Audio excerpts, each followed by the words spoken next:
कथा रसिक महानुभाव, भक्तिमती देवियों, अभी आपके समक्ष जो पंक्तियां पढ़ी गई हैं वे उस अवसर की हैं जब महाराज मनु और देवी शत्रुपा की साधना के पश्चात तो प्रसन्न होकर उन्हें दर्शन देते हैं। दर्शन के पश्चात मनु से वे पूछते हैं, क्या चाहते हैं आप? मनु ने यह आकांक्षा प्रकट की कि प्रभु, मैं आपके समान पुत्र चाहता हूं। प्रभु मुस्कुराए और उन्होंने कहा कि अब मैं अपने समान पुत्र ढूंढने के लिए कहां जाऊं, इसलिए अच्छा यही होगा कि मैं ही तुम्हारा पुत्र बन जाता हूं। और यह महाराज मनु को वरदान देने के बाद उन्होंने महारानी शत्रुपा की ओर देखा और उनसे पूछा उन्होंने कि महाराज ने तो वरदान मांगा, अब आपको जो रुचिकर प्रतीत हो रहा हो वह वरदान आप मांग लें।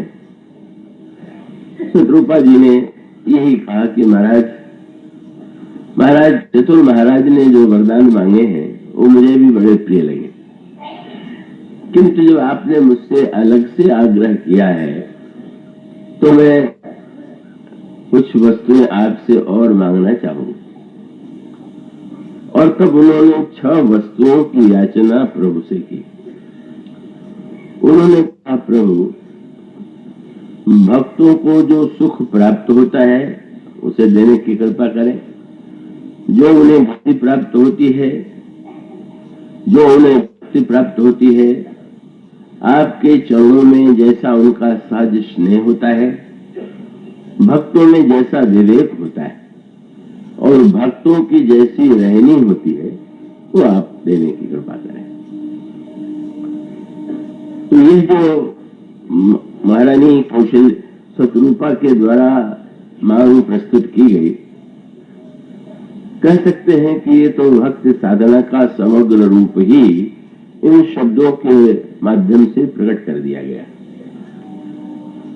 कल जो प्रसंग आपके सामने चल रहा था, आज बहुत से नए लोग हैं, उसका मूल सूत्र यही है, मन जो है वो मानव जाति के आदि पुरुष है और महाराज मनु के द्वारा जिस साधना पद्धति का आश्रय लिया गया, महाराज मनु की जो आकांक्षा थी वह केवल उनकी ही आकांक्षा नहीं, और इसका सबसे महत्वपूर्ण पक्ष यही है कि वे चाहते तो यह याचना कर सकते थे, क्योंकि हमारे यहाँ जो 4 पुरुषार्थ माने जाते हैं, जिन 4 फलों का विभाजन किया गया है, उसमें लोक पंचम फल है। वे कह सकते थे कि मैं मुक्ति पाना चाहता हूं, किंतु जब उन्होंने मुक्ति की याचना नहीं किया, इसके स्थान पर उन्होंने प्रभु से ही पुत्र बनने की आकांक्षा प्रकट की, तो उसके पीछे यही तो उद्देश्य था कि यदि मैं अकेले मुक्त हो जाता हूं तो मेरे स्वयं आत्म कल्याण की ही बात होगी। लेकिन सारी मानव जाति है, कौन समस्त मानव मात्र का कल्याण हो सके, मुझे भी अंतःकरण में आनंद की अनुभूति हो, हमें सुख की भी प्राप्ति हो, पर उस सुख का वितरण सारे संसार को किया जा सके, यही भावना महाराज मनु में विद्यमान है। और वो महाराज श्री मनु की जो साधना है और उसमें जिस क्रम का वर्णन किया गया है, कल आपके सामने उसका श्री गणेश किया गया। महाराज मनु बड़े यशस्वी, धर्मपरायण और धर्मपरायण ही को धर्मशास्त्र के निर्माता, मानव जाति के आदि पुरुष को उन्होंने बड़ा सात्विक, को उन्होंने एक योग राजा का जो कर्तव्य है धर्म का पालन करने वाले का जो कर्तव्य है उसका पूरी तरह से उन्होंने निर्वाह किया। और जब वृद्धावस्था आई तो वैराग्य दृष्टि से तो उनके पास किसी वस्तु का अभाव नहीं था, और जितना वातावरण था सारा का सारा वातावरण अत्यंत अनुकूल था। महारानी रूपा जैसी धर्मपत्नी, पतिपरायणा पत्नी और इतने योग पुत्र, तो महर्षि मनु के जीवन में तो प्रतिकूलता थी ही नहीं, किंतु इस प्रतिकूलता में भी उन्हें ऐसा लगा कि बाहर भले ही मेरे जीवन में कोई अभाव न हो, पर अभी हमारा जीवन पूर्ण नहीं, उसमें हमारे जीवन में एक अभाव है, और जब तक उस अभाव की पूर्ति नहीं हो जाती तब तक मैं कृतकृत्यता और धन्यता का अनुभव नहीं कर सकता। और उसके लिए एक बड़ी अनोखी बात कही गई है। मैं आशा करता हूं कि आप सब तो प्रबुद्ध हैं, तो एकाग्र मन बुद्धि से चित्त से सुन रहे होंगे। उसमें उन्होंने एक संकेत सूत्र दिया कि धर्म का जो परिणाम होना चाहिए वो मेरे जीवन में उसका उदय नहीं हुआ।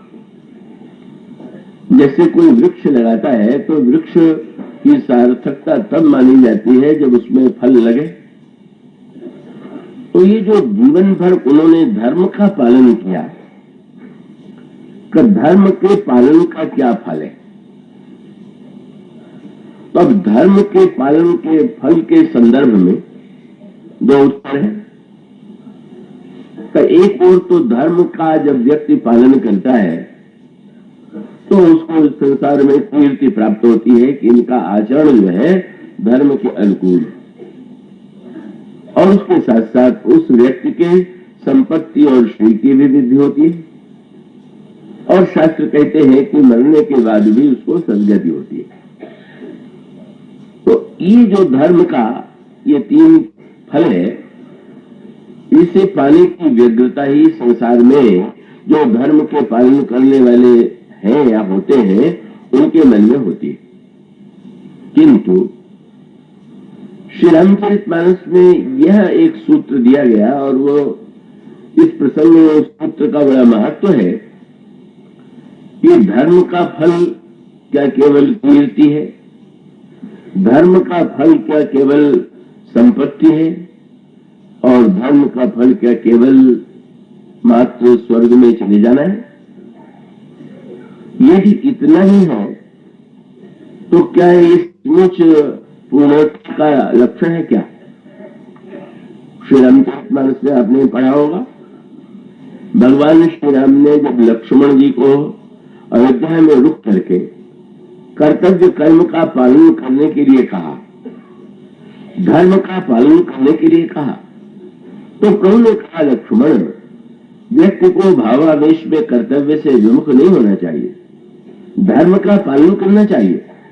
पिताजी इस समय मूर्छित स्थिति में है, भरत अभी तक आए हुए नहीं है, मुझे पिताजी की आज्ञा का पालन करने के लिए वन जाना है, इसलिए इस समय तुम प्रजा की सेवा करो, यही तुम्हारा कर्तव्य है, यही तुम्हारा धर्म। लक्ष्मण जी ने इस धर्म के उपदेश को स्वीकार नहीं किया। लक्ष्मण जी ने कहा कि धर्म का जो परिणाम है, अगर वो मैं नहीं पाना चाहूं तो क्या आप मुझे धर्म का पालन करने के लिए बाध्य कर सकते हैं क्या? तो बात तो ठीक ही है। तो उन्होंने कहा कि धर्म के द्वारा जो तीन वस्तुएं मिलती हैं वो तीनों मुझे नहीं चाहिए। उनका वाक्य था, धर्म नीति उपदेश ताही कीरत सुगत भूति प्रिय जाही। जब मुझे तीनों नहीं चाहिए तो मैं इस धर्म को नहीं स्वीकार करता हूं। तो एक पक्ष ये हुआ जो लक्ष्मण जी का पक्ष है, और उसका तात्पर्य क्या है? जो कल सूत्र था कि मनुष्य के जीवन में सुख प्राप्त करना ही उसका सारे मानव जाति का या समस्त प्राणियों का उद्देश्य तो सुख ही पाना है। तो धर्म के द्वारा यदि कीर्ति मिल गई मान ले, तो क्या व्यक्ति सुखी हो जाएगा? क्या लगता है। लेकिन अनेक धर्म का पालन करने वाले हो और एक की कीर्ति कम हो और दूसरे की कीर्ति अधिक हो, तो बेचारा वो कहीं सुखी नहीं हो सकता है। वो कीर्ति में भी उसको दुख की अनुभूति होने लगती। अरे भाई, मेरी अपेक्षा तो इसकी कीर्ति कहीं अधिक है, तो कीर्ति में भी दुख तो पीछा नहीं छोड़ता। और ऐश्वर्य के संदर्भ में भी यही सत्य है कि संपत्ति अच्छे ही लोगों को नहीं, बुरे व्यक्तियों को भी मिल जाती। और उसके साथ संपत्ति में भी तारतम्य है कि इसके पास कितनी संपत्ति है। तो वहां संपत्ति में भी सुख मिला और उसके साथ दुख तो अपने आप ही जीवन में हो गया। और स्वर्ग की बात तो आपके सामने मैंने कल कही थी कि स्वर्ग में भी पहुंच जाए तो वहां तो स्वर्ग में पहुंचने वालों की संख्या भी बहुत अधिक, और वहां स्वर्ग में देवताओं को उतना ही भोग सामग्री, उतनी ही भोग सामग्री, वैसा ही आसन, वैसी व्यवस्था मिलती है जैसा उन्होंने पुण्य किया। अब परिणाम ये होता है कि अपने बगल में जब एक दूसरे को अपनी बराबरी या उससे भी ऊंचे आसन पर बैठा हुआ देखते हैं तो वहां पर भी तो ईर्षाजन्य दुख जो है वो तो देवताओं का पीछे छोड़ते ही। वो समझे पत्रिका में कहा सर्गो मिटत और सावत।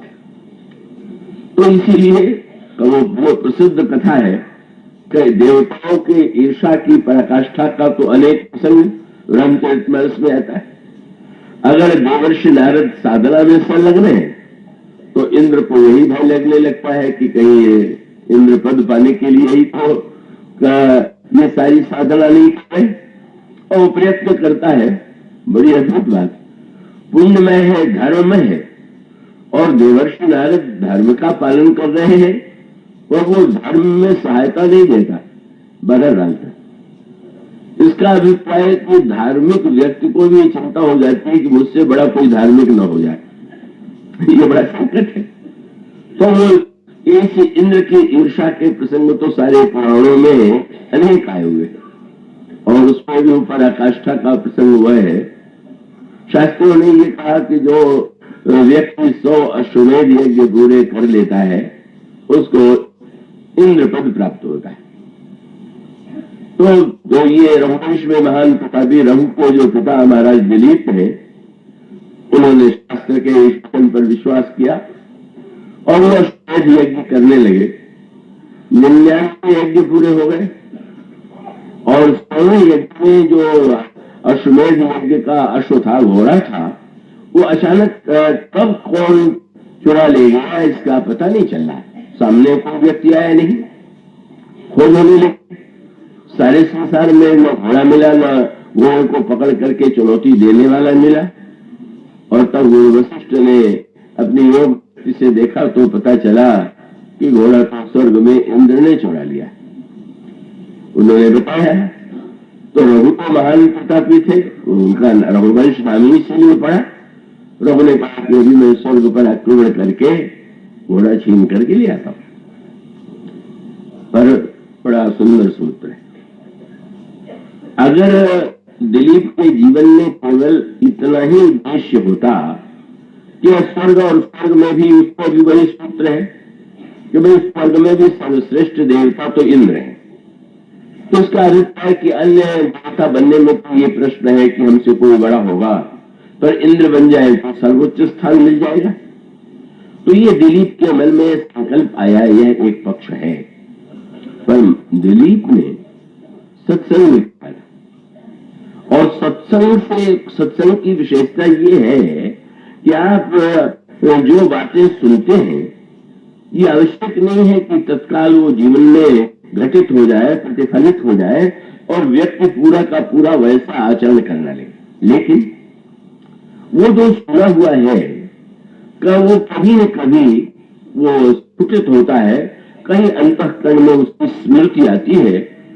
और यही स्मृति जो है आज दिलीप के जीवन में उदित हुई।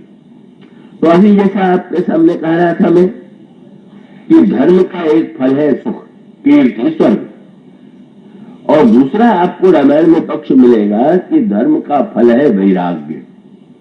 धर्म के विरत जो बुद्धि ज्ञाना और ज्ञान मोक्ष पद वेद वखाना। धर्म से वैराग्य होगा, वैराग्य से व्यक्ति जो है योग में स्थित होकर के ज्ञान प्राप्त करेगा और ज्ञान से व्यक्ति की मुक्ति होती है। ये एक पक्ष बताया गया। तो अब ये कह लीजिए कि जैसे आप किसी मार्ग से जा रहे हो और एक स्थान ऐसा आ जाए कि जहां पर सड़क जो है दो अलग अलग दिशाओं में मुड़ी हुई हो, तो फिर आपको निर्णय करना पड़ता है कि हमें दाहिने जाना है या बाएं जाना है। तो ठीक इसी प्रकार से धर्म का मार्ग एक और तो स्वर्ग की दिशा में ले जाता है और दूसरे धर्म का मार्ग जो है वैराग्य की दिशा में ले जाता है। अगर स्वर्ग की दिशा में ले जाता तो एक जीवन का चक्र जो है आने जाने का बना रहेगा, और अगर वो वैराग्य की दिशा और भोग और ज्ञान में स्थित होगा तो उसे मुक्ति प्राप्त होगी, ऐसी शास्त्रों की मान्यता है। तो दिलीप ने जो सुना हो, तो शास्त्रों में तो सभी वर्णन सुनने को मिलता है, दिलीप ने जो सुना था उसका तत्काल उनके अंतःकरण में प्रकाश हो गया और उन्होंने रण से कहा कि नहीं, तुम्हें स्वर्ग पर आक्रमण करने की आवश्यकता नहीं, घोड़ा लाने की आवश्यकता नहीं है। लोगों ने कहा कि महाराज, जब वो घोड़ा लाया जा सकता है और 99 अश्वमेध यज्ञ पूरे हो गए हैं तो अब आप क्यों रोक रहे हैं। उस समय उन्होंने जो बात कही वो विवेक की मान, उनकी जो विवेक स्थिति है उसका परिचय है। उन्होंने यही कहा कि मेरे मन में इंद्र बनने की कोई इच्छा नहीं। क्यों? बोले 100 अश्वमेध यज्ञ करके इंद्र बनने वाले की भी जब चोरी की आदत नहीं गई तो अब मैं क्या बनूंगा इंद्र। यहाँ तो मैं चोरों को दंड देता हूँ, यहाँ तो मेरा कार्य है कि अगर चोर चोरी करे तो मैं स्वयं दंड दूं, और इंद्र बन करके देवताओं का स्वामी बन करके जब मैं चोरी करूंगा तो क्या रखा है इंद्र पद में। वैराग्य का अर्थ है कि जब व्यक्ति को लगने लगे कि जिस वस्तु को हम सुख के लिए पाना चाहते थे, कहीं ऐसा तो नहीं है कि वो भविष्य में दुख का हेतु बन जाए, अकल्याण का हेतु बन जाए। इसीलिए भगवान श्री राम भी जब अयोध्या वासियों को उपदेश देते हैं तो कह देते हैं कि यही तुम कर फल विषय न भाई। का अच्छा महाराज, विषय नहीं है तो स्वर्ग सही। तो उनका स्वर्ग स्वल्प और अंत दुखदायी। स्वर्ग भी अंत को व्यक्ति को दुखी ही बनाता है। इसलिए बुद्धिमान व्यक्ति जब ये अनुभव कर लेता है कि ये वस्तुएं हमें सच्चे सुख को देने में समर्थ नहीं है, अपितु इसकी परिणति हमारे जीवन में दुख के रूप में होगी, तो उसके जीवन में वैराग्य का उदय हो जाता है। तो ये वैराग्य का उदय होना उसी के जीवन में है कि जिसके जीवन में दो वस्तुएं हैं। वैराग्य के लिए या तो विचार चाहिए या वैराग्य के लिए प्रतिकूलता चाहिए। प्रतिकूलता का अभिप्राय कि जीवन में जब बहुत प्रहार झेलने पड़े, ये व्यक्ति दिन से रात करता है और रात करते हुए उसे बार बार कष्ट मिले तो अनेक तो कष्ट सहते सहते इतने अभ्यस्त हो जाते हैं कि उनको कष्ट भी कष्ट ही नहीं लगता। तो उनकी बात तो और है, पर एक स्थिति ऐसी आ जाए जिनसे व्यक्ति राग करता है, वो प्रतिकूलता की स्थिति उत्पन्न होने पर भी एक वैराग्य उत्पन्न होता है।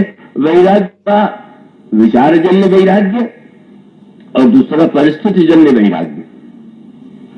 तो महाराज के जीवन में परिस्थिति जन्य वैराग्य तो हो नहीं सकता।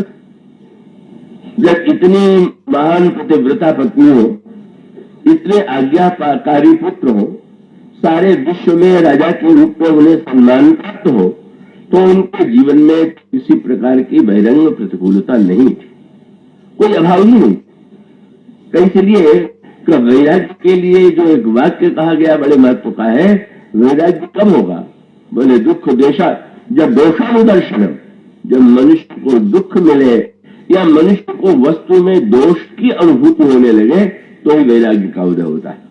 इसी का एक गंभीर पुण्य का रामचरितमानस के लंका कांड में लक्ष्मण जी ने धर्म के पक्ष को, उस फल को अस्वीकार कर दिया। क्यों?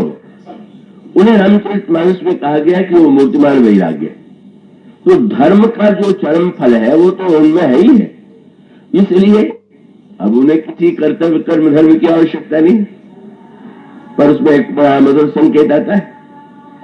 लंका के युद्ध में जब मेघनाथ और लक्ष्मण जी का युद्ध हुआ तो लक्ष्मण जी मूर्छित हो गए। लक्ष्मण मूर्तिमान यदि वैराग्य है, लखन राम सीता सहित राजत पर कुटीर भगत ज्ञान वैराग्य जनु सोहत बड़े शरीर तो मेघनाथ मूर्तिमान काम। तो काम और वैराग्य में संघर्ष स्वाभाविक है। मेघनाथ का युद्ध तो दो ही से विशेष होता है, या तो हनुमान जी से या लक्ष्मण जी से। वो ब्रह्मचारी और ये विरागी, तो काम का तो मुख्य विरोध इन्हीं दोनों से ही। और लक्ष्मण जी ने बार बार मेघनाथ को परास्त किया, किंतु एक ऐसा आया कि जब मेघनाथ भी उन्हें परास्त करने में, मूर्छित करने में सफल हो गया। यद्यपि उसका उद्देश्य तो जो था वो नहीं पूरा हुआ। इसका अभिप्राय कि मेघनाथ ने जब लक्ष्मण जी को मूर्छित किया तो उसके मन में एक ही इच्छा उत्पन्न हुई कि मैं लक्ष्मण को ले चल करके अपने पिताजी के चरणों में मूर्छित लक्ष्मण को पहुंचा दूं और ये कहूं कि ये जिसके बल पर राम युद्ध कर रहे थे का वो ये आपके चरणों में पड़ा हुआ। किंतु मेघनाथ उन्हें उठाने में सक्षम नहीं हुआ। और उसका अभिप्राय ये है कि भाई लक्ष्मण जिस मनस्थिति में है, लक्ष्मण जैसे जो भक्त है, वो चैतन्य का मूर्छा की स्थिति में भी रावण के चरणों में नहीं जाते। वो तो जाएंगे तो राम की गोद में ही जाएंगे, राम के ही चरण में जाएंगे। तो असमर्थ मेघनाथ असमर्थ होता है, हनुमान जी आते हैं, हनुमान जी लक्ष्मण जी को ले जाकर के प्रभु की गोद में दे देते हैं। अब चिंता होने लगी, लक्ष्मण जी की मूर्छा के लिए वैद्य चाहिए जो बतावे कि किस औषधि के द्वारा इनकी मूर्छा दूर होगी। और तब एक अद्भुत सी बात हुई कि वैद्य स्वयं इंद्र जो है वो तो भगवान राम से जुड़ा हुआ है, देवता भगवान राम के अंतर हृदय से समर्थक है। और वहां स्वर्ग में तो बड़े उच्च कोटि के वैद्य जो है वो तो है ही। तो स्वर्ग में यदि वैद्य है तो अधिक स्वाभाविक होता है कि स्वर्ग से वैद्य बुलाया जाता है। किंतु जब ये निर्णय किया गया कि लंका वाले वैद्य को बुलाया जाए तो बड़ी अच्छी सी बात है। शत्रुनगर में रहने वाला वैद्य, वैद्य तो अत्यंत विश्वस्त होना चाहिए, अत्यंत विश्वासी होना चाहिए। का कोई विरोधी अगर वैद्य के रूप में आ जाए तब तो वो का औषधि के रूप में जहर भी दे सकता है। तो ऐसी स्थिति में भगवान श्री राम का यह निर्णय कि सबका निर्णय नहीं लंका वाले वैद्य को बुलाया जाए, बड़ा अटपटा लगता है। तो इसको जरा आध्यात्मिक संदर्भ में देखिए।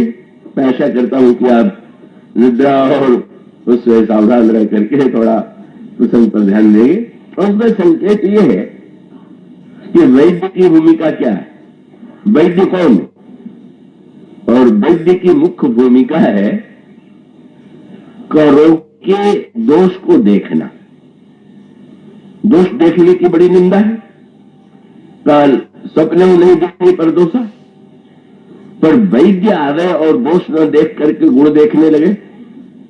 रोगी से कह ले आपकी आंखें बड़ी सुंदर है, आपका शरीर तो बड़ा सुंदर है, और उसके सौंदर्य सराहना करने लगे तो मूर्ख रोगी होगा तो ही प्रसन्न होगा। वो तो ये जानता है कि हमको तो रोग हुआ है, ये रोग का आप कारण बताइए और उसको दूर कीजिए। अब इसका आध्यात्मिक तात्पर्य यह है कि वैराग्य मूर्छित है और वैराग्य को चैतन्य करने के लिए आवश्यकता है वैद्य की। और वैराग्य होता कब, बस दोष के दर्शन के बिना नहीं होगा। वैद्य भी चिकित्सा वही करेगा जो रोगी के दोष को देख करके कि कौन कौन से दोष, प्रदोष में कौन सा दोष प्रबल है या क्यों है, औषधि दे। और इसलिए कितना आध्यात्मिक संकेत, भगवान ने कहा लंका वाला ही वैद्य सबसे अच्छा रहेगा। क्यों? वो लंका वाले दोष दर्शन में जितने निपुण है वैसा दोष दर्शन संसार में करना कोई जानते ही नहीं। ऐसी अनोखी बात। शत्रु को निधन, इसका अभिप्राय है कि आप स्वस्थ होना चाहते हैं तो शत्रु को बुलाइए कि वो आपका दोष देखे। बड़ा कठिन कार्य है, कहो तो मित्र से भी दोष सुन करके बुरा लग जाता है। पर ये जो संकेत ये है कि ना ये जो दोष दर्शन है ये लंका वाले से बढ़ करके कौन करेगा। और साथ साथ प्रभु ने ये भी याद दिलाया कि देखो ना कैसा अनोखा वैद्य है कि आज तक लंका में किसी एक को भी कभी इसने अच्छा नहीं किया। कभी ऐसा वर्णन नहीं आता कि कोई योद्धा मूर्छित हुआ लंका का और सुखेल वैद्य ने उसकी मूर्छा दूर कर दी। और लंका वाले दूसरे का दोष देख सकते हैं पर अपना दोष सुनना तो उनके लिए संभव, वहां कोई दोष सुनने वाली स्थिति नहीं। और कितना स्वाभाविक आप कल्पना कीजिए, जो बात फिर वैद्य ने यहां पर कह दिया कि मूर्छा दूर करने के लिए औषधि चाहिए, पर औषधि जो है वो 60,000 योजन दूर है। और ये कह दिया कि औषधि इतनी दूर ही नहीं है, सूर्य के उदय से पहले आ जाओ, नहीं तो रोगी को स्वस्थ नहीं किया जा सकता। क्या मेघनाथ के मूर्छित होने पर सुखेल वैद्य रावण से कहने का साहस कर सकते थे क्या? अगर कहते तो वैद्य राज की पिटाई पहले होती कि दवा पहले से मंगा के रखते हो कि ठीक समय पर वहां से दवा लाओ और इतनी शीघ्रता से लाओ तो किसी काम के लिए। और कितना सांकेतिक तत्व है, भगवान राम कहते हैं दोष दर्शन करने वाले को बुलाओ, और लंका वाले कितने निकट रहने पर भी ये नहीं चाहते कि कोई उनमें दोष दर्शन के रूप में वो किसी को भी सम्मान देने के लिए प्रस्तुत नहीं है। इसलिए सीधी सी बात यह है कि बिना दोष दिखाई दिए का वैराग्य नहीं होगा। बस ये एक लेकिन कृपया सूत्र ध्यान में रखें, दोष देखने से या तो द्वेष होगा या वैराग्य। दोष देखने से द्वेष हुआ तो और अधःपतन हो गया, और दोष देखने से वैराग्य हो गया तो उसका सही सदुपयोग दोनों हो सकते। हम किसी में दोष देखें और उसके प्रति हमारे मन में द्वेष आ जाए तो इससे बढ़कर के दुर्भाग्य तो होगा नहीं।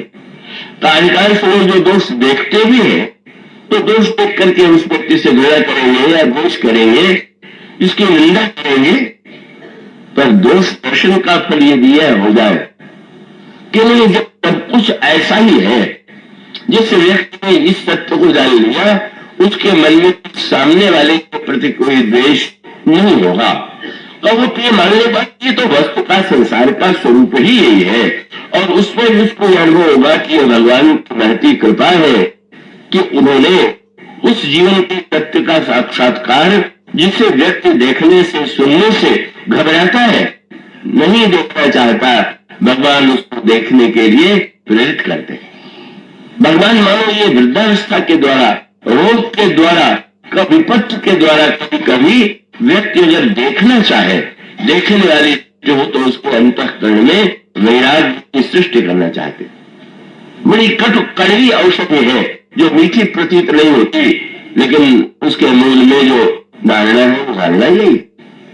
तो ये जो दुख दोषानुदर्शनम है का दूसरी बात यह है कि मनु के जीवन में ऐसी कोई प्रतिकूलता नहीं, प्रतिकूलता है नहीं तब अनुकूलता है, और अनुकूलता ही अनुकूलता है तो उस अनुकूलता का परिणाम ये हुआ कि वैराग्य तो नहीं। पर मनु को ये लगा कि कीर्ति और स्वर्ग और ये सारी वस्तुएं तो एक दिन ये छूटने वाली, और तब उस पर ध्यान दीजिए जो कल कथा में कहा गया था, अपना धाम छोड़ करके निकल पड़े। गोस्वामी जी ने भगवान राम को श्रीमुख से बात निकला कि मनुष्य का ये जो शरीर है वो साधन धाम मोक्ष कर द्वारा, जैसे कोई घर बनाता है और घर की विशेषता यही है कि इसमें केवल दीवारें ही न हो, दरवाजा भी, द्वार भी हो। इसका अभिप्राय है कि अगर बिल्कुल बिना दरवाजे की का दीवार होती तो फिर जो कब्र में गाड़ दिया जाता है उस बेचारे की स्थिति होगी। तो जो चैतन्य होगा उसके लिए तो घर में द्वार चाहिए। तो भगवान ने कहा कि मित्रों, अध्यावासी को उपदेश देते हुए कहा, ये जो साधना का धाम मैंने बनाया है, इसमें एक दरवाजा है मोक्ष का, और व्यक्ति अगर उस द्वार का सदुपयोग नहीं करता और स्वयं वो दीवालों में ही घिरा रह जाता है, तो इससे बढ़कर के कोई उसका दुर्भाग्य नहीं। साधन धाम मोक्ष कर द्वारा पाए लगे परलोक सवारा, सो परत दुख पावई से भूल पछताए, काले कर्म ईश्वर मिथ्या दोष लगाए। भगवान ने कहा व्यक्ति जो है स्वयं उसका उपयोग नहीं करता और वो ईश्वर को दोष देने लगे, काल को दोष देने लगे, कर्म को दोष देने लगे, तो वो तो उसका सही नहीं है। क्योंकि काल कर्म ईश्वर के होते हुए भी जब उसके लिए द्वार खुला हुआ है तो उस द्वार का उपयोग क्यों नहीं करता। इसलिए वृद्ध हो गया मैंने भाई, इतना विशाल धाम छोड़ करके जा रहे हैं महाराज मनु, इस धाम को छोड़ करके क्या इस ऐश्वर्यमय धाम में रहना उपयुक्त नहीं है क्या? मानो वृद्धावस्था में इस शरीर के संदर्भ में आप विचार करके देखें, शरीर यदि साधना का धाम है और वृद्धावस्था में, तो भाई आप किसी मकान में रहते हो पर समय पा करके वो भवन जीर्णशीर्ण हो जाए तो आप क्या करते?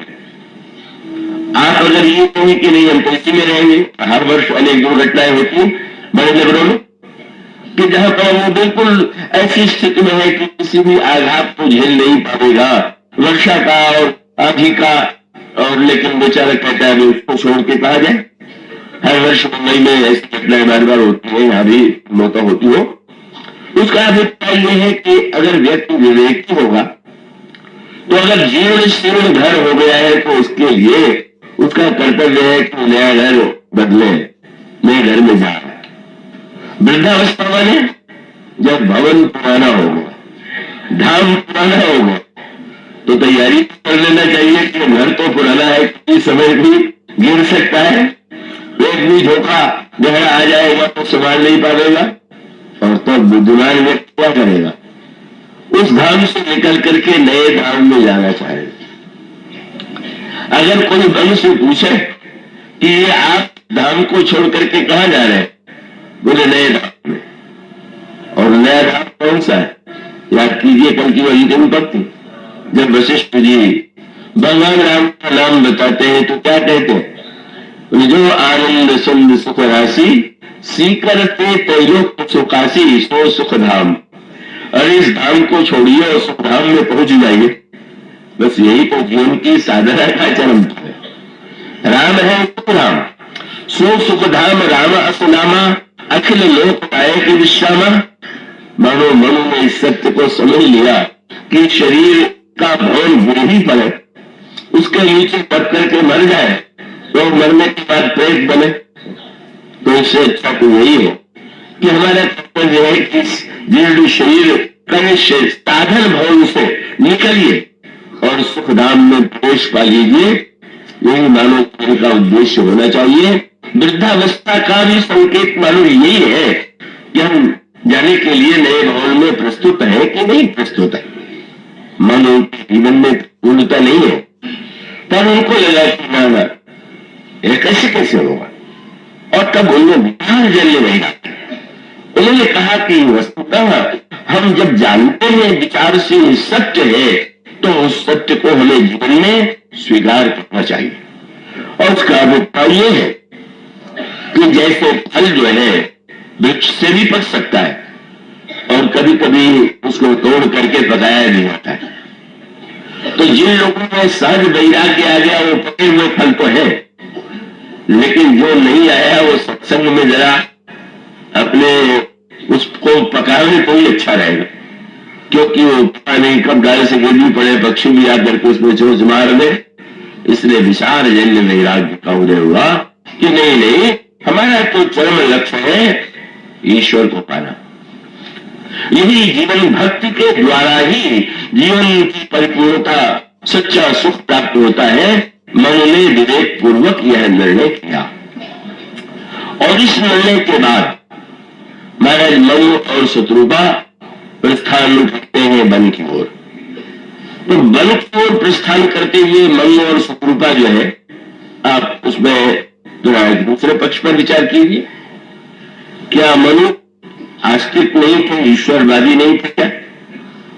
वो तो ईश्वरवादी थे, आस्तिक थे, नहीं तो ईश्वर को मानने वाले थे। तब आज मनु के जीवन में भक्ति किसे कहते? का वो तो प्रत्येक व्यक्ति तो साधारणतः अधिकांश व्यक्ति तो ईश्वर की सत्ता मानते ही है। सभी लोग कहते हैं कि ईश्वर जो है वो सबका कार्य श्रेष्ठ कार्य रचयिता है, ईश्वर जो है वही व्यक्ति को जीवन में कर्म फल का परिणाम देने वाला है। तो ये भक्ति क्या है? मन के जीवन में और आगे चल करके शत्रुपा जी जो वरदान मांगती हैं, उस वरदान मांगने में जो ये वस्तु मांगते हैं वो सुख एक ही। शत्रुपा जी ने ये कहा कि जो भक्तों को सुख मिलता है बस ये सुख है, और यहाँ पर मन के जीवन में दुख का उदय होता है और वो निर्णय करते हैं कि हम ईश्वर को केवल परोक्ष ज्ञान के रूप में नहीं माने। परोक्ष ज्ञान का अभिप्राय है कि किसी बात को आपने सुन लिया और सुन करके आपने उसे मान लिया या उसे आपने वाणी से दोहरा दिया। तो वाणी से मान लिया और दोहरा दिया तो क्या सचमुच वो आपका की जो आस्था है क्या वो सचमुच पक्की रहेगी? क्या जीवन में स्पष्ट दिखाई देता है कि ये जो मानी हुई आस्तिकता है इससे तो बचना चाहिए भी नहीं। प्रारंभ में तो आस्तिकता को व्यक्ति मान करके ही चलेगा।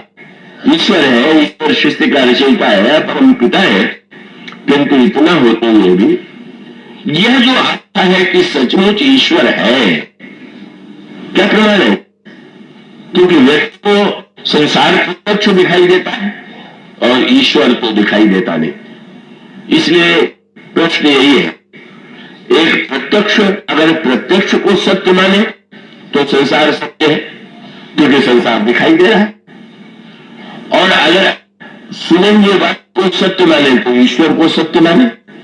ये बड़ी जटिल समस्या है, इसलिए बड़ी मीठी बात आती है। पुराणों में जो हिरण्यकशिपु और प्रहलाद की कथा है वो आस्तिकता और नास्तिकता का ही तो एक मूर्तिवान दृष्टांत है। संसार में हिरण्यकशिपु से बढ़कर के कोई नास्तिक नहीं हुआ और प्रहलाद को बढ़कर कोई आस्तिक भी नहीं हुआ। कैसा अनोखा पक्ष है, बाप जो है नास्तिक और बेटा आस्तिक, और उसके मूल में तत्व क्या है? हिरण्यकशिपु इसलिए पक्का नास्तिक कि उसने ईश्वर को खोजने की चेष्टा किया, पर खोजने के पीछे वृत्ति क्या थी? हिरण्याक्ष का वध भगवान के द्वारा हो गया। हिरण्यकशिपु वन में गया हुआ था और लौट करके जब आया और पता चला कि मेरे भाई का वध हो गया, उसे किसने वध किया है? भगवान ने, भगवान विष्णु ने किया। और तब उसके मन में बदला लेने की इच्छा आई कि हम ईश्वर से बदला लें, जिसने हमारे का वध कर दिया मेरे भाई का, हम उससे लड़ करके देखेंगे। साहस की कल्पना कीजिए, लोग तो भूत प्रेत से डर जाते हैं, वो ईश्वर को भी चुनौती देने के लिए प्रस्तुत है, लेकिन वो मिलेंगे। सारे ब्रह्मांड में उसने जाकर के देखा ईश्वर कहां, और इसका अभिप्राय यह है कि जो लोग कहते हैं कि ईश्वर कहीं नहीं, कहीं गए हैं तो नहीं, कहीं नहीं गए नहीं, और कहने के लिए कहीं नहीं है तो पहला भी बिल्कुल झूठा है। ये कहे तो हो सकता है कि मुझे ईश्वर का प्रमाण नहीं मिलता, पर कहीं नहीं है तो वही कह सकता है जो हर स्थान पर गया हो और देखने की बात कहे। उसने दावा किया कि ईश्वर कहीं नहीं, और दूसरी ओर प्रहलाद, उनका दावा है कि ईश्वर सर्वत्र है। कंस तो सर्वत्र ढूंढा ही नहीं, और ढूंढने के पश्चात जब उसको किसी ने बता दिया कि वो तो क्षीर सागर में निवास करते हैं, तो अच्छा तो क्षीर सागर में ही उनको चुनौती देंगे। देवर्षि नारद बड़े कौतुकी, उन्हीं ने हिरण्यकशिपु को सूचना दे दिया था कि क्षीर सागर में, और वहां भी खुद गए, आ रहा है आपसे लड़ने के लिए, तैयार हो जाएंगे। हंसने लगे, चले रहे तो अपने पुण्य का परिणाम उसे मिलेगा ही, अभी उसके विनाश का समय नहीं आया। तो क्या करेंगे? तो संकेत भाषा जाती, भगवान ने कहा मैं छिप जाऊंगा। महाराज कहीं भी छिपिए, वो आपको ढूंढ लेगा। उन्होंने कहा निश्चित रूप से मैं ऐसा छिपने का स्थान जानता हूं जहां वो नहीं ढूंढ पाएगा। और कहा जाता है कि हिरण्यकशिपु के हृदय में जाके छिप गए। सर्वत्र ढूंढने वाला अपने अंतर हृदय में ईश्वर को नहीं खोज रहा है, केवल बाहर ही उसको ढूंढने की चेष्टा कर रहा है। और जब नहीं मिलता है तो उसको यही लगता है कि ये समाचार झूठा है, और वो गर्व से ये भी मान लेता है कि यदि ईश्वर रहा भी होगा तो मर गया, मेरे करके मारे मर गया, होता तो दिखाई तो देता। और उसने यह भी घोषित कर दिया कि तुम लोगों का ईश्वर के बिना काम माने न चलता हो तो मुझे को मालूम। और लोग हिरण्यकशिपु की पूजा करने लगे। सब लोग स्तुति करने के लिए हिरण्यकशिपु के वाद्य थे, ऐसा पुराणों में माना जाता है। और वहीं पर एक नन्हे से बालक ने, जिसको सत्संग के माध्यम से गर्भ में रहते हुए कईयों ने जो संस्कार पाया वो गर्भ से पाया, और गर्भ से बढ़ करके तो संस्कार पाने का कोई स्थान नहीं। तो बहिरंग जगत में तो कोई न कोई हमारा रक्षक दिखाई देता है, पर गर्भ में किसने रक्षा किया? वो आदित्य शक्ति कौन है? और उस शक्ति के प्रति उनके जीवन में पूर्ण आस्था विद्यमान, और तब उसका अंतिम परिणाम यही होता है कि आस्तिक की विजय केवल इसलिए नहीं है कि वो कहता है कि सर्वत्र है। उसकी आस्तिकता प्रमाणित होती है क्योंकि भगवान स्तंभ से, खम्भे से प्रकट होकर के ये बता देते हैं कि नहीं, बिल्कुल मैं हूं, प्रहलाद का कथन ठीक। उसका अभिप्राय है जो सुना हुआ सत्य है, जब तक हम दृष्टि के द्वारा उसको देख न ले, अनुभव न कर ले, तब तक वो परिपुष्ट नहीं हो सकता। वो विश्वास सही अर्थों में पूर्ण विश्वास नहीं होगा। एक माना हुआ विश्वास है और एक जाना हुआ विश्वास। माना हुआ विश्वास प्रारंभ है और जाना हुआ विश्वास जो है वो अंतिम मस्त है। तो भक्ति का जो विश्वास है वो माना हुआ विश्वास नहीं। धार्मिकों का जो विश्वास है वो माना हुआ है। धर्मशास्त्र में शिक्षा दी गई कि व्यक्ति को ईश्वर के अस्तित्व पर विश्वास करना चाहिए। वो शास्त्र की बात मान करके मान लेता है कि ईश्वर है, पर भक्त का जो विश्वास है उसका आधार क्या है? इसका उत्तर आपको रामायण के उत्तरकांड में मिलेगा। काकभूषण जी से पूछा श्री गरुड़ जी ने कि क्या ज्ञान के लिए भी, भक्ति के लिए भी ज्ञान अपेक्षित है क्या? जानना आवश्यक है क्या? और तब उन्होंने कहा निश्चित रूप से। क्यों? तो उन्होंने जो क्रम बताया तो पहले आप पालेंगे। उन्होंने कहा सच बात तो ये है कि बिना जाने सच्चा विश्वास हो ही नहीं सकता। जाने न हो ही भक्ति, और जब तक सच्चा विश्वास नहीं हो तब तक भी प्रेम नहीं हो।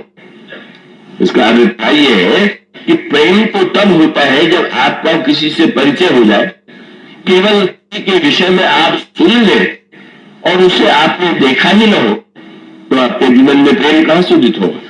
तो वसुंधरा जी कहते हैं जानने के बाद विश्वास होता है, विश्वास के बाद प्रीति का उदय होता है, और अगर प्रीति के बिना व्यक्ति भक्ति करे तो भक्ति तो केवल भक्ति का क्रियात्मक, जिसको लोग भक्त भक्त मान लेते हैं, अपने को भक्त मानने को पूर्ण करते हैं, ऐसे अनगिनत व्यक्ति हैं।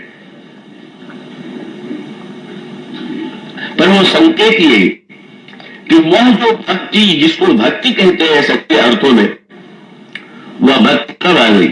जाने न हो प्रतीति, बिनु प्रतीति हो नहीं प्रीति, और प्रीति बिना नहीं भगति दृढ़ाई, जिन खगपति जल की चिकनाई। गौड़ जी लिखते हैं, काकभूषण जी ने दृष्टांत दिया, शरीर को अगर कोई व्यक्ति दो वस्तुओं से गीला कर सकता है, पानी से गीला कर लीजिए और तेल से गीला कर लीजिए। पानी से कीजिए तो एक क्षण के लिए गीलापन आया, पर अगले ही क्षण सूख गया, और तेल के द्वारा जब आपने गीलापन शरीर में आया तो वो स्थिर हुआ। इसी प्रकार से बिना विश्वास और प्रेम के ईश्वर का मानना जल की चिकनाई। इधर माना और जरा सी उल्टी घटना हुई और सारे भक्ति भाव। जब स्नेह का चिकनापन आवे, संस्कृत में तेल को स्नेह भी कहते हैं, उसका अभिप्राय भगवान के प्रति जब तक हमारे जीवन में स्नेह का उदय नहीं होगा तब तक हमारी भक्ति में दृढ़ता हो ही नहीं। तो मानव जाति के आदि पुरुष है, उनका अभिप्राय यह था, अभी तक तो मैंने ईश्वर को केवल मान लिया, पर नहीं मैं ईश्वर को मैं देखूंगा, अपनी दृष्टि से देखूंगा। देखिए अगुण अखंड अनंत अनादि जही चिंतन परमार्थपादी नेत नेत जही वेद रूपा निरानंद रूपादि अनुपा। उनका निर्णय है कि ऐसे मैं ईश्वर का ब्रह्म का साक्षात्कार करूंगा, अपनी दृष्टि से मैं देखूंगा, और देखने के बाद मैं कह सकता हूं कि ये मेरा माना हुआ सत्य नहीं है, जाना हुआ सत्य है, जाना नहीं देखा हुआ सत्य है। और इस तरह से मनो और रूपा की साधना प्रारंभ होती, और तब बस भक्ति साधना का एक महत्वपूर्ण सूत्र है, और वो सूत्र ही इस प्रसंग का और प्रसंग का प्राण है। ईश्वर को तो मानते सभी लोग हैं, लेकिन मानने के साथ साथ यहाँ पर शत्रुपा जी के वाक्यों पर आप ध्यान दीजिए।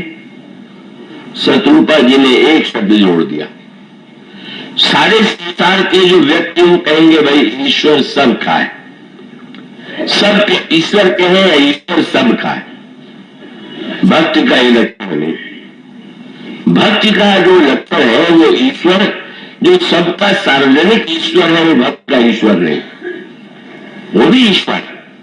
लेकिन यहां जो एक शब्द आप जुड़ा हुआ पाएंगे वही जो है भक्त साधना का उद्देश्य है, और वो उद्देश्य क्या है? शब्द है जे तब। शत्रुपा जी से भगवान पूछते हैं आप क्या चाहते हैं, और वे कहती हैं कि जे तब भगत नाथ निज आहे। ये जो निज शब्द है यही भक्त साधना का सर्वस्व है।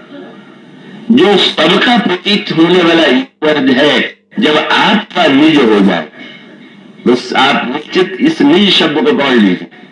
दिल्ली में जब हुआ था तो इस निज शब्द की कुछ चर्चा चली थी, तो समझ में सलाह जी ने तो रात्रि में ही पूरे रामायण से कितनी बार निज शब्द आया है वो दूसरे दिन मेरे सामने रख दिया। वो तो एक कथा लगन की बात हुई। तो निज शब्द जो है और वो तो सत्य है। कोई वस्तु अगर जब तक आपके लिए वो निज नहीं है तो उसके लिए वो आपके लिए उतनी सार्थक नहीं हो सकती। यह नियत ही ज्ञान का प्राण है, यह नियत ही भक्ति का प्राण है। ये दोनों सूत्र जो है वो निज शब्द जो है आपको जुड़ा हुआ मिलेगा। कहीं वेदांत की व्याख्या होगी तो भी ये कहेंगे भगवान ने कहा मेरे दर्शन का फल सबसे अनोखा है। महाराज आप दर्शन में क्या दे देते? तो दर्शन में उन्होंने जो वाक्य कहा उसमें वही सूत्र है। भगवान ने कहा मैं कुछ नहीं देता, और लोग देते मैं नहीं देता, तो बड़ी कृपा है। पर संसार में जो देते हैं उनको तो ये आशा रहती है कि सामने वाला प्रसन्न होगा या कृतज्ञ होगा या धन्यवाद देगा। भगवान ने कहा कि जब मैं देते ही नहीं तो मेरे सामने प्रश्न ही नहीं, तो आपको दर्शन से क्या लाभ हुआ? तो भगवान ने वाक्य कहा आप रामायण में पढ़ते हैं। भगवान ने कहा मम दर्शन फल परम अनुपा जीव पाव निज साज स्वरूप। मैं कुछ नहीं देता, उसका जो निज स्वरूप है उसका साक्षात्कार हो जाता है।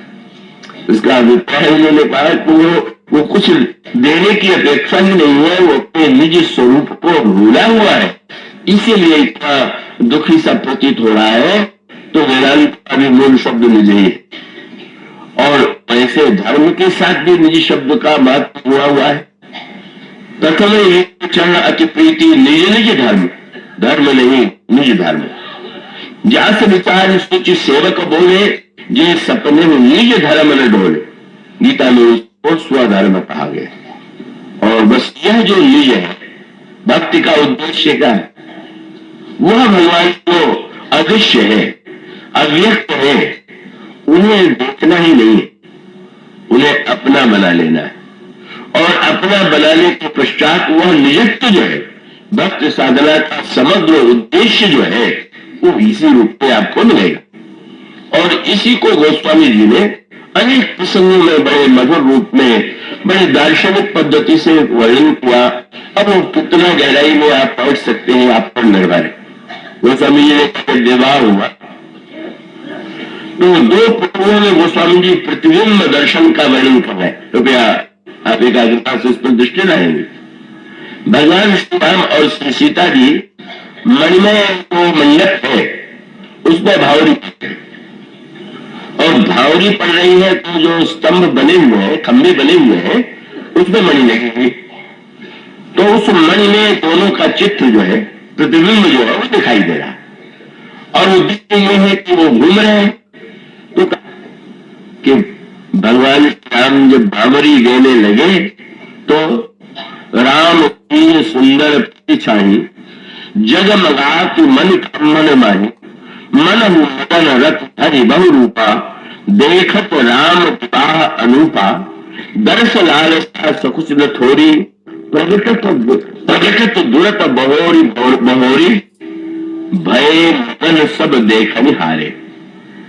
अब इसकी क्या व्याख्या मैं करूं, थोड़े से समय आप में सभी दर्शक वहां जो मंडप में बैठे हुए हैं देख रहे। एक सूत्र तो आपने ध्यान दिया, जब बीच में स्वयं भगवान है तो उनको छोड़ करके प्रतिबिंब देखना चाहिए क्या?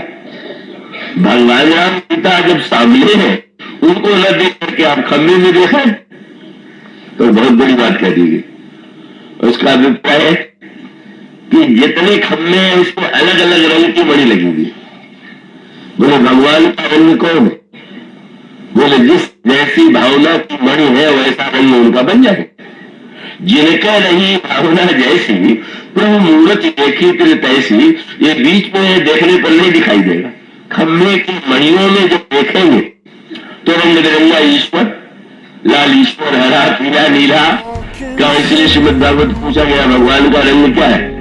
तो इसमें श्वेतो रक्त तथा पीता इरानी पताम पता। पहले वो श्वेत था, फिर वो रक्त हुआ, फिर पीला हुआ, अब इस समय श्याम हो गया है। मानो एक ही मंडप में गोस्वामी जी कहते हैं ये मंडप जीव का हृदय है। जब जीव रूपा विभिन्न सहित विराजे ही। और इसका अभिप्राय ये है कि हमारे अंतःकरण में 4 खंभे हैं और वो 4 खंभे हैं मन, बुद्धि और चित्त, अहंकार। बस अंतर इतना है कि जिनके खंभे केवल खंभे, उनमें तो प्रतिबिंबित करने की शक्ति ही नहीं। मणि लगी है तो प्रतिबिंब दिखाई दे। तो जिनका अंतःकरण ईश्वर को प्रतिबिंबित करने वाला वो धन्य। और जिनके अंतःकरण में मणि नहीं है, वो मणि बाजार से लाने की आवश्यकता नहीं है। वो तो राम भगत चिंतामणि सुंदर।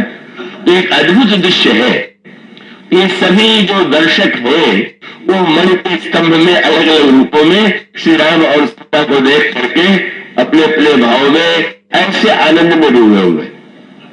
किंतु गोस्वामी जी और गहराई में ले जाते हैं। क्या प्रतिबिंब दर्शन का एक प्रसंग हुआ, देखने वाले के सब अपने अहम को भूल गए उस रूप माधुरी का दर्शन करने में। अब इसके बाद गोस्वामी जी कहते हैं कि जब विवाह की विधि पूरी हो गई तो मुनियों से आज्ञा लेकर के सीता जी की सखियां सीता जी को लेकर के कोहबर में जाती है। वहां गुरु वशिष्ठ का प्रवेश नहीं है, सतानंद जी भी नहीं जा सकते, दशरथ जी भी नहीं जा सकते, जनक भी नहीं जा सकते, कोई पुरुष वहां जा ही नहीं सकता। न वहां शास्त्र जा सकता है, न तो विधि जा सकती है, न मर्यादा जा सकती है। ये गोस्वामी जी का अंतरंग भक्ति का निरूपण है। भक्त का वह पक्ष जिसको हम वैदिक भक्त कहते हैं, जिसमें विधि पुराण की ग्रंथ था, पर वही थोड़ा रुक जा रहा है। विवाह के मंडप में आचार्य जी ने विवाह करा दिया, बड़ा आनंददायक वो तो होनी चाहिए, प्रभु ने भी उसको किया। लेकिन अंतिम दृश्य तो तब है जब इनसे मुक्त होकर के उस रागानुगा दिव्य भक्ति के एकांत प्रकोष्ठ में जाए जहां पर समस्त मर्यादाएं विधि विधान समाप्त हो गई। और गोस्वामी जी ने लिखते हैं कोवरे सखिया सीता जी को लेकर के आती है और उसके पश्चात चारों दूरा जो है वहां आती। और तब गोस्वामी जी ने कहा कि वहां पर वेद मंत्र नहीं पढ़े जा रहे, स्तुति नहीं पड़ी जा रही, वहां कोई को बोलने में ये बंधन नहीं कि ऐसे बोलना और ऐसे नहीं बोलना। वो जब ये सब लिखा, कौतुक, विनोद, प्रमोद, प्रेम, ये साधना के 4 पक्ष है।